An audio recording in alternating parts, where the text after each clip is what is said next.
Viewers, ভূমিহীন কৃষক বন্ধুর জন্য যারা যারা আবেদন করেছেন, তো তারা বাড়িতে বসে কিভাবে তার স্ট্যাটাসটা চেক করতে পারবেন। আপনার স্ট্যাটাসটা আপনি যে আবেদন করেছেন সেটা অ্যাপ্রুভ হলো কি বাতিল হলো, তার স্ট্যাটাসটা কিভাবে চেক করবেন। তো চলুন দেখে নেই বিস্তারিত। তো তার আগে একটি ছোট্ট রিকোয়েস্ট, চ্যানেলে প্রথমবার হয়ে থাকলে অবশ্যই চ্যানেলটিকে সাবস্ক্রাইব করবেন, পাশে থাকা বেল আইকনটি অল করে রাখবেন সবার আগে ভিডিও পাওয়ার জন্য।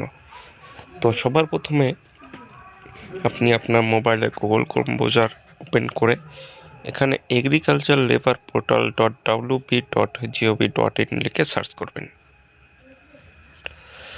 সার্চ করার পর এখানে দেখতে পাচ্ছেন welcome to agriculture labour portal, আপনি এখানে ক্লিক করবেন।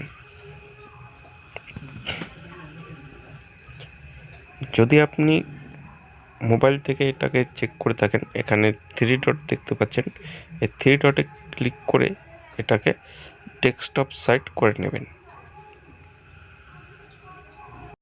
তারপর এইরকম একটি পোর্টাল ওপেন হবে। তো স্ক্রল করে একটু নিচে আসবেন, এখানে দেখতে পাচ্ছেন নাও ইয়োর অ্যাপ্লিকেশন স্ট্যাটাস, এখানে ক্লিক করবেন। ক্লিক করার পর এখানে আপনি একনোলেজমেন্ট নাম্বার যদি আপনাকে দিয়ে থাকে, সেই একনোলেজমেন্ট নাম্বার, আধার নাম্বার এবং আপনার আবেদন করার সময় যে মোবাইল নাম্বারটি দিয়েছেন সেই মোবাইল নাম্বারের মাধ্যমে আপনি স্ট্যাটাসটি চেক করতে পারেন।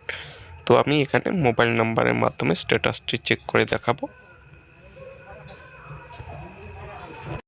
মোবাইল নাম্বার এন্টার করার পর এখানে দেখতে পাচ্ছেন সার্চ, এখানে কোনো ক্যাপচা কোড এন্টার করতে হবে না, এখানে ডাইরেক্ট সার্চে ক্লিক করে দেবেন। সার্চে ক্লিক করার পর এখানে আপনার যে স্ট্যাটাসটি এখানে চলে আসবে। এখানে দেখতে পাচ্ছেন ফার্মার সার্চ, এখানে আপনার নেম অফ অ্যাপ্লিক্যান্ট, এখানে আপনার নাম শো করবে, তারপর আপনার মোবাইল নাম্বার এবং আপনার যে জেলা সেই জেলার নাম এবং আপনার ব্লক। তা আপনার স্ট্যাটাসটি কী আছে, এখানে কুইক রেজিস্ট্রেশন, এটি শুধু রেজিস্ট্রেশন প্রসেসে আছে, এখনও এটি কোনো অ্যাপ্রুভ বা বাতিল কিছু হয়নি। তো যদি অ্যাপ্রুভ হয়ে থাকে এখানে স্ট্যাটাসটি শো করবে অ্যাপ্রুভ লেখা। তো এইভাবে খুব সহজে আপনি আপনার যে ভূমিহীন কৃষক বন্ধুর জন্য যদি আবেদন করে থাকেন, এইভাবে খুব সহজে তার স্ট্যাটাসটি চেক করে নিতে পারেন। তো এটাই ছিল আপনাদের কাছে আজকের বিস্তারিত ভিডিওটি যদি ভালো লাগে অবশ্যই লাইক কমেন্ট শেয়ার করবেন। ধন্যবাদ, সবাই ভালো থাকবেন, দেখা হচ্ছে নেক্সট ভিডিওতে।